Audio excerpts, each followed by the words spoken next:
BJP के सांसदों के सरकारी घर में कितने वोटर रह सकते हैं?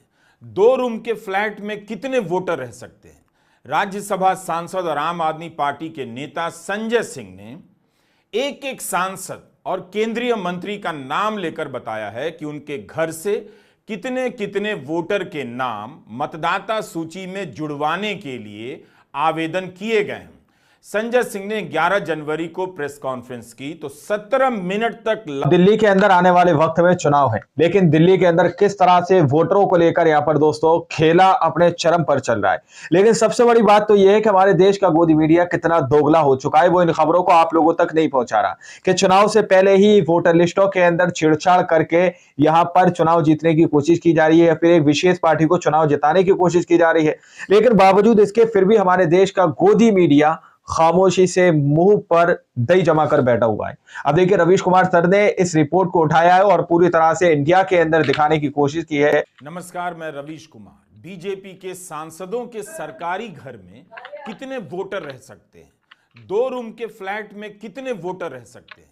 राज्यसभा सांसद और आम आदमी पार्टी के नेता संजय सिंह ने एक एक सांसद और केंद्रीय मंत्री का नाम लेकर बताया है कि उनके घर से कितने कितने वोटर के नाम मतदाता सूची में जुड़वाने के लिए आवेदन किए गए हैं।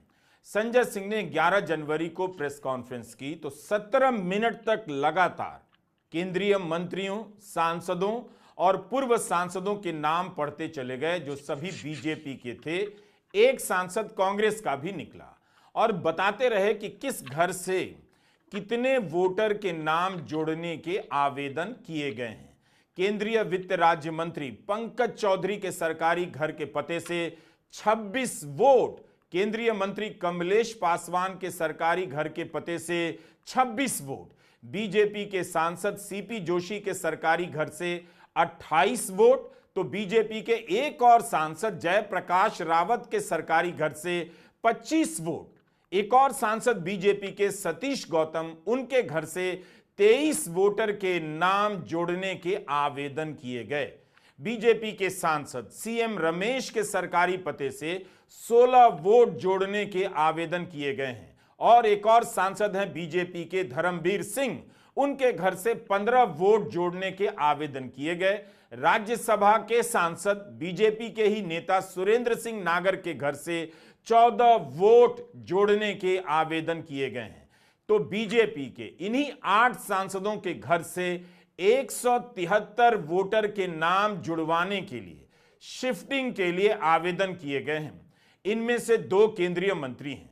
संजय सिंह ने तो और भी कई लोगों के नाम लिए, कई पते बताए। हमारा सवाल है कि क्या इन सांसदों के घर में इतने लोग रहते हैं?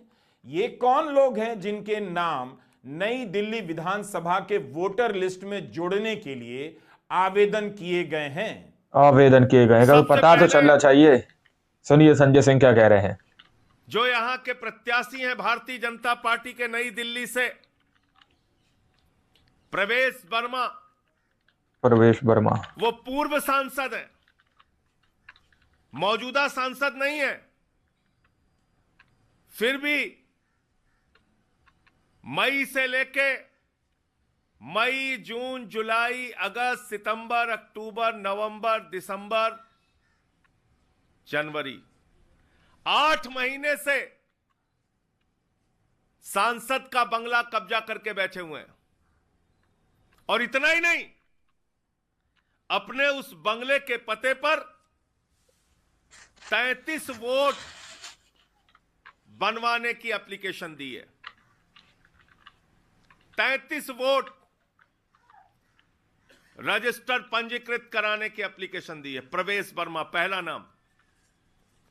दूसरा नाम, भारत सरकार के केंद्रीय मंत्री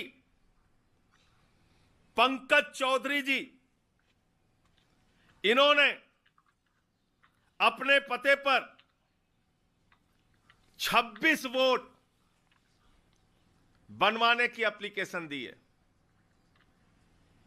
26 वोट बनवाने की एप्लीकेशन दी है। भारत सरकार के केंद्रीय वित्त राज्य मंत्री पंकज चौधरी जी, भारत सरकार के केंद्रीय मंत्री कमलेश पासवान जी ने अपने पते पर 26 वोट कमलेश पासवान जी ने अपने पते पर, भारत सरकार के केंद्रीय मंत्री ने 26 वोट बनवाने की एप्लीकेशन दी है। इसी के साथ साथ एक पता है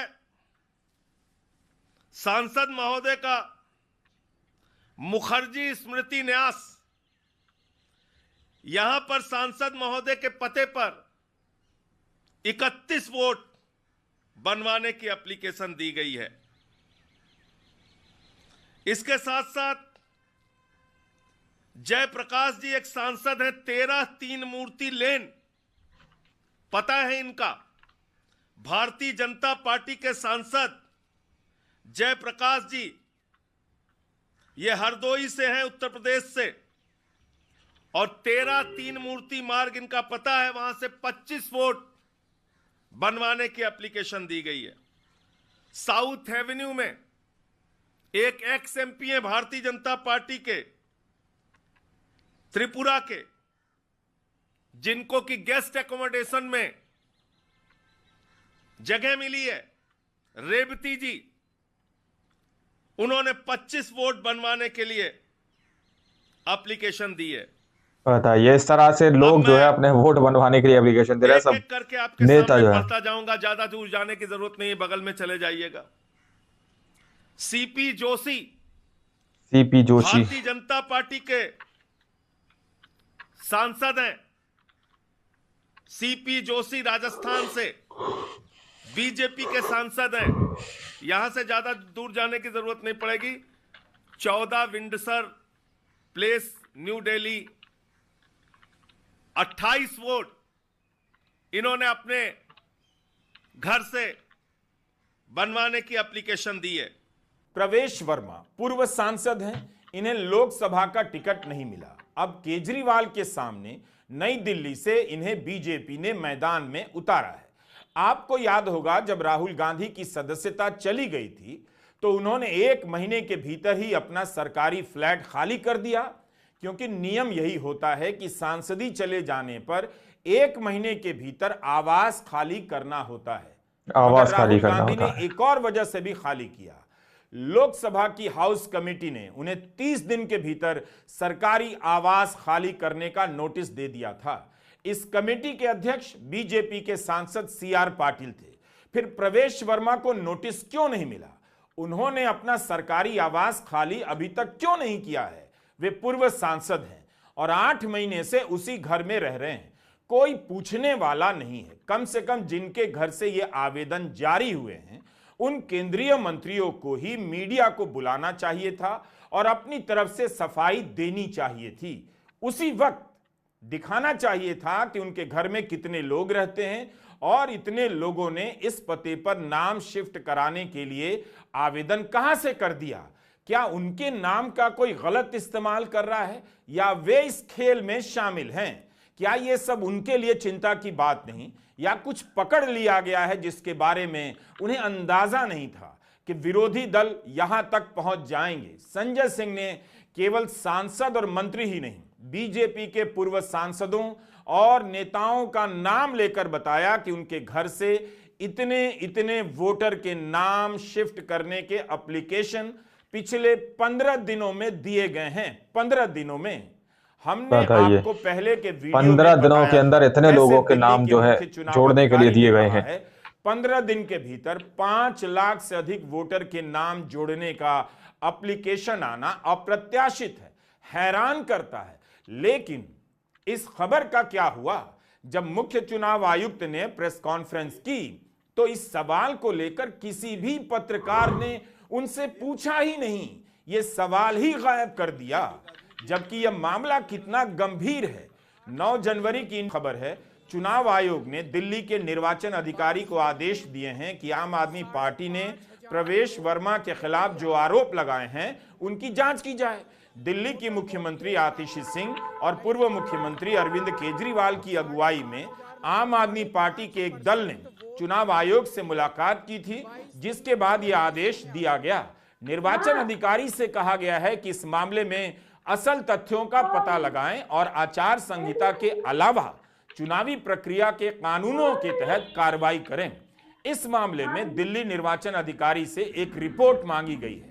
1 महीने में दिल्ली का चुनाव है, लेकिन रिपोर्ट कब तक सौंपी जाएगी, इसकी तारीख चुनाव आयोग के प्रेस नोट में नहीं मिलती है। कि नई दिल्ली विधानसभा के अंदर प्रवेश वर्मा जी खुलेआम जॉब कैंप लगा रहे हैं, रजिस्ट्रेशन कर रहे हैं, खुलेआम पैसे बांटे जा रहे हैं, खुलेआम हेल्थ कैंप में चश्मे बांटे जा रहे हैं। 15 जनवरी को उन्होंने ऐलान किया है कि जॉब फेयर लगाए जाएंगे। ये सारे के सारे इलेक्शन कमीशन की अलग अलग रूल्स और ऑर्डर्स के तहत, इंस्ट्रक्शंस के तहत, ये करप्ट प्रैक्टिसेस के तहत आता है। प्रवेश वर्मा को चुनाव लड़ने से उसको डिबार किया जाना चाहिए। प्रवेश वर्मा के घर पे रेड मारी जानी चाहिए ताकि पता चले उसके घर में कितना पैसा है। ट्वीट कर करके वो खुलेआम सरेआम कर रहा है। जैसे कि फिल्मों में आप देखते हो ना, मैं तो फलाने का, कोई पुलिस वाला किसी को पकड़ लेता है तो उससे वो कहता है पता है मेरा बाप कौन है। तो उसी तरह से वो तो खुलेआम कह रहा है एक तरह से, प्रवेश वर्मा मैं पैसे भी बांटूंगा, मैं जॉब कार्ड भी दूंगा। मैं नहीं मानता किसी को। और हमने ये कहा है कि जो लोग, आप लोगों ने इस वीडियो को शुरू से आखिर तक देखा। वीडियो के अंदर साफ तौर पर बात की गई है कि किस तरह से यहाँ पर वोटरों के लिए वोट जो है वोटर लिस्ट के अंदर आवेदन किए जा रहे हैं, वोट बढ़ाने के लिए आवेदन किए जा रहे हैं कि किसी भी तरह से वहां पर वोट बढ़ाए जाए। अब आप लोग देखिए कि 15 दिन के अंदर तकरीबन 5 लाख वोट जो है वो बढ़ाने के लिए आवेदन दिया गया है। तो खेला कितना चल रहा है उधर की तरफ, समझ सकते हैं आप लोग। चुनाव से पहले ये एक बड़ा खुलासा है। बाकी आप लोग इस रिपोर्ट के बारे में क्या सोचते हैं, क्या समझते हैं, अपनी राय कमेंट सेक्शन में जरूर दीजिएगा। अभी तक वीडियो में जब तक के लिए जय हिंद, जय भारत।